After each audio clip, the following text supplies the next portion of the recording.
नमस्कार साथियों, स्वागत है आपका हमारे चैनल पे। ये देखिए टीजीटी एसएसटी का ये जो डीएसएसबी ने एग्ज़ाम लिया था, ये उसका पेपर है। और यह पेपर हमने आप लोगों को बता दें कि 7/11/2025 का हुआ ये पेपर है, ठीक है। अब इसमें आप लोगों को हम प्रीवियस ईयर से संबंधित प्रश्न दिखाने की कोशिश करेंगे, और जो डायरेक्ट टू डायरेक्ट प्रश्न बन रहे हैं प्रीवियस ईयर से ही बन रहे हैं। तो आप लोग दो चीज़ देखिए, टीएसवी अगर एसएसटी की तैयारी कर रहे हैं तो 3-4 चीज़ों को एकदम आप एकदम समझिए, नोट करके रख लीजिए और उस पर काम करिए। पहली चीज़ कि प्रीवियस ईयर को एकदम कई बार आप पढ़ जाइए। प्रीवियस ईयर को जितनी बार अच्छे से मिले, अच्छा स्रोत हो, कंटेंट सही हो, गलत ना हो, तो उसको आप पूरा पूरा पढ़ जाइए, ठीक है। उसके बाद प्रीवियस ईयर करने के बाद एनसीईआरटी में सबसे ज़्यादा आपको 9-10 एनसीईआरटी ज़रूरी है। सबसे ज़्यादा 9-10 एनसीईआरटी ज़रूरी है, और उसमें भी कुछ टॉपिक ऐसे हैं जो इम्पोर्टेंट हैं, हर बार आ रहे हैं। तो चलिए, मैं कोशिश करूँगा कि आप लोगों को सारी चीज़ें जानकारी देते रहूँगा, लेकिन आज हम सेकेंड पार्ट जो सब्जेक्टिव पार्ट है उस पर चर्चा करेंगे। और यह इस बार का जो पेपर हुआ था, देखिए यहाँ 7/11/2025 को सेकेंड मीटिंग का यह पेपर है, और इसी पे हम लोग चर्चा करेंगे, ठीक है। सबसे बड़ी चीज़, कल एक न्यूज़ ये भी है कि आपको कल आंसर की देखने को मिल जाएगी, जो रिवाइज आंसर की, प्रोविजनल आंसर की कही जाती है, तो वो कल आपको देखने को मिल जाएगी।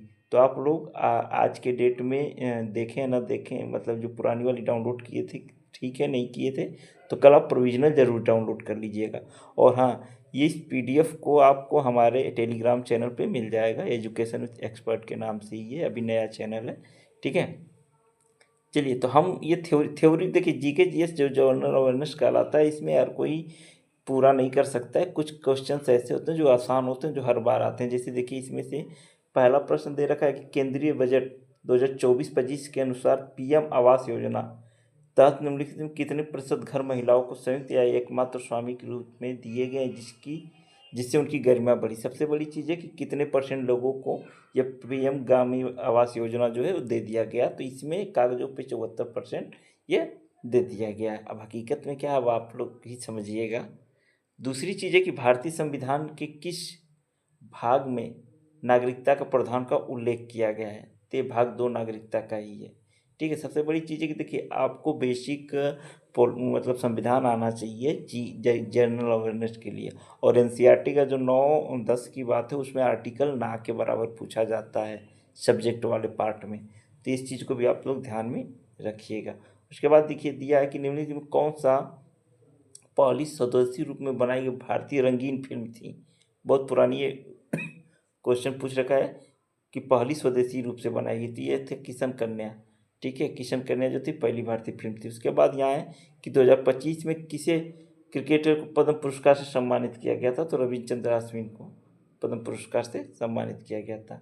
उसके बाद देखिए, यहाँ पे प्रश्न पूछ रखा है कि किस राज्य सरकार का ग्राम स्वराज और पंचायती राज संशोधन, थोड़ा सा हम जूम करके इसको बड़ा कर लेते हैं। यहाँ से देखिए, किस राज्य सरकार का ग्राम स्वराज और पंचायत राज संशोधन विधेयक 2022 उन लोगों को ग्राम, तालुक और जिला पंचायत के सदस्य बनाने अयोग्य घोषित करने का प्रयास करता है, जिन्हें सरकारी सेवा या सरकारी संस्थान से बर्खास्त कर दिया गया है या अनिवार्य सेवानिवृत्ति दे दी गई है। ये कहाँ की सरकार ने किया था? तो ये कर्नाटक की सरकार ने किया था। ये करंट और जीके जीएस से मिले हुए थे। देखिए, ये भी आपका ये जीके है कि भारत में तकनीकी परिवर्तन हेतु राष्ट्रीय ई गवर्नेंस योजना की शुरुआत कब की गई। तो यह 2006 में की गई थी।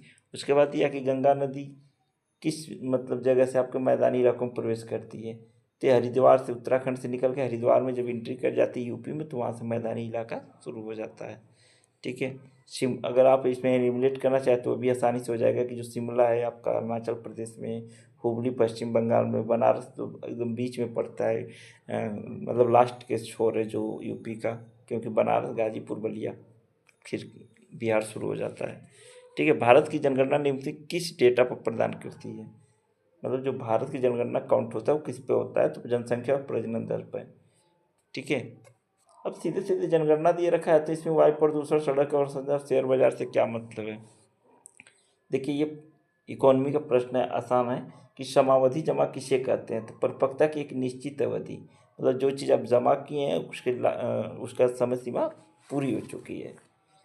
जिस समय में पूरी होने की उम्मीद होती है। और सबसे बड़ी चीज़ समस्या यहाँ पे ये है कि देखिए साथियों, इसमें आंसर की पहले आती थी कि आपने कौन सा हल किया है, कौन सा आयोग ने आंसर दिया वो देता था, लेकिन अभी वो चीज़ें नहीं दे रहा है। दिया है कि नई स्टाफ रूप सोलर योजना के तहत मुफ्त विद्युत से कितनी वार्षिक बचत की अपेक्षा की जाती है। मतलब ये पैसे में दे रखा है कि 15,000 से 18,000 रुपये।